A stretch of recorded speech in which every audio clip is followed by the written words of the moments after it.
Yo, what's up, guys? It's DJ Sean P. Hey, I had an idea. I recently received an email from an ad agency, and they wanted to use a beat for a product placement video, which is super tight, but I kind of freaked out. He said, I want to use Live as It Gets. That's dope, but that beat's really old. I think that beat was made in 2007, and I made it on MPC. I don't have it, and I actually don't have any of the files from the album that was on. That was on Move Merchants. That's a project that I did with Manchild of Marzil. The song Live as It Gets features Theory Has It and Plato, now known as Crumb. But I don't have any of those files for Move Merchants at all. Like back then I had a Dell computer that I won at my work, and the hard drive was super small. As soon as that album was done, I needed to make a new record, and I had no room, so I just deleted all the Pro Tools files. So anyways, I got lucky because I saved all those compact flash. I made that album on an MPC 1000 and an Alesis Micron small synthesizer. And so I have the compact flash. I put it on my hard drive, and I have the MPC folder for that beat. Native Instruments Maschine, which is great because it pulls up the MPC files. It doesn't have the sequence, but it pulls them all up. So I was like, sweet, let me re-up this beat, remake it, and I thought, let me make a making of the beat video. So I'll pull up the files and see if I can just re-sequence the beat. I hope you like it. Peace.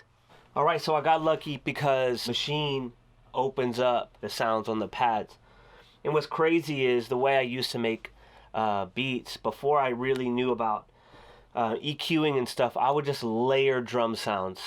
So when it pulled up my drum sounds, I knew I had stacked kicks and stacked snares. Again, this was 2007, so this was around the time the crunchy snare clap combination, things were layered in one pad. So let me go ahead and open up the pad in Maschine, his zone. You could see there was 3 kicks layered together. The snare too. The snare has a KC snare, a Manziel snare, and 2 claps kind of layered on top of it. This beat started with a sample, so I'm not going to pull out the sample. It's a 70s rock record, nothing crazy. Let's see what I got.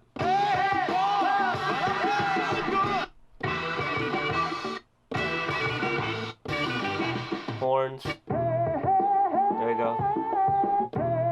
That's the main loop. That's filtered.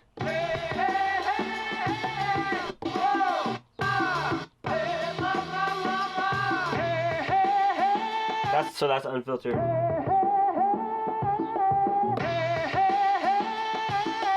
It's cool, the filters even came up from the MPC on Maschine. Vocal stab. So this is like crunchy drums, vocals. It's got the ill percussion. So it's 70s rock, right? So it's got the percussion in the back, the congos or bongos, whatever those are, and a little delay of one of the samples. So let's layer this up. Let's see what's up. So it started around samples, so I probably started with this one.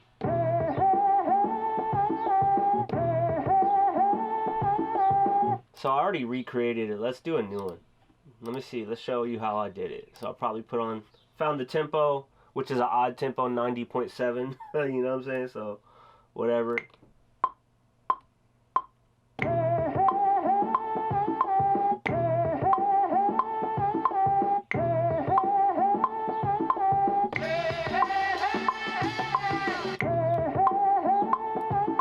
Word up. Then I use these auxiliary sounds just to kind of pepper in over the loop.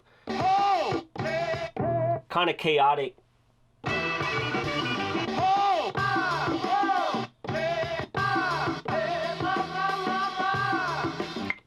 Let's see.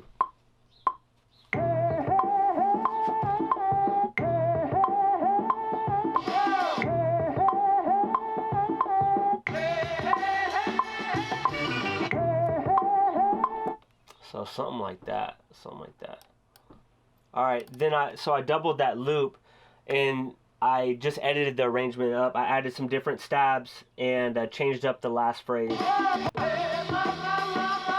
That's the one I used. So the ending was a combination of these horns. I think it was something like this, like that's it. So all right, let's do the second one.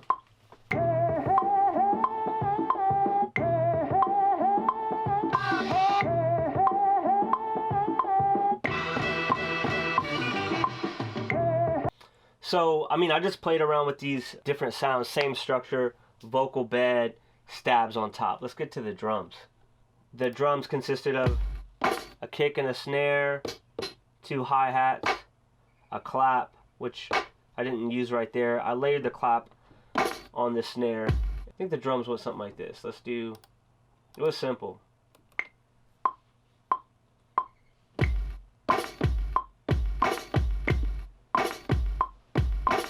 Hi-hats were...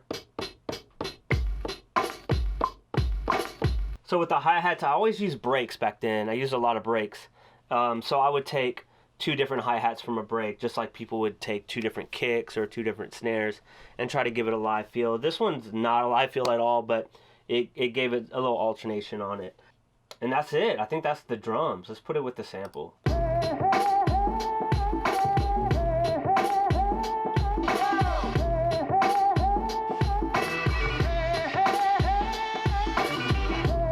I had an Alesis Micron, it's like a mini synthesizer. It was kind of like the competitor with the micro chord back in the day.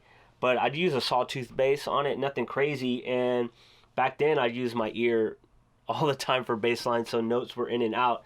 It's crazy these notes don't really correspond with the sample at all, but whatever, like it worked out. So actually in the MPC file, it looks like I recorded the Micron straight into the MPC, and it's just a sequence. Let's listen to that by itself.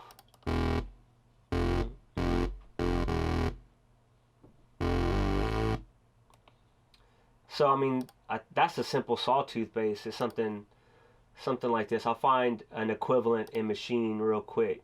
I think it was something like this.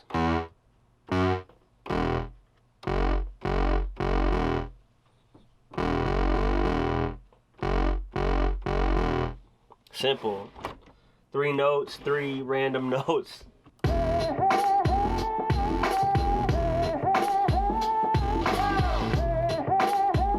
Where my coffee at?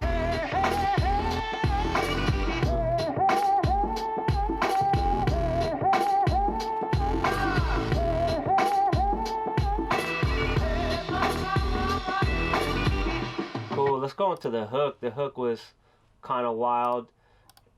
Based around the samples, this whole beat is based around the samples. Yeah.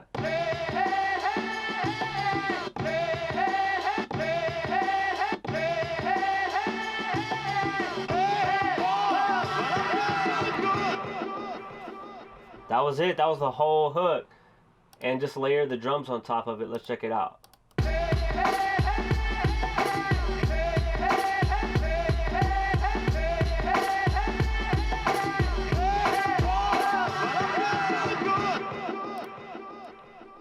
Word up, I added the bass on the hook. What's different about the hook is I have the intro claps. So the intro claps are, these look like they're layered also. Let's check them out. One says a SP clap and one says a SP snap. So that's just me recording myself clapping and snapping right there on top of each other. It looks like I had some alternate ones on the right and left side. So I probably just layered on top of the drums. So that's just this on top of the drums.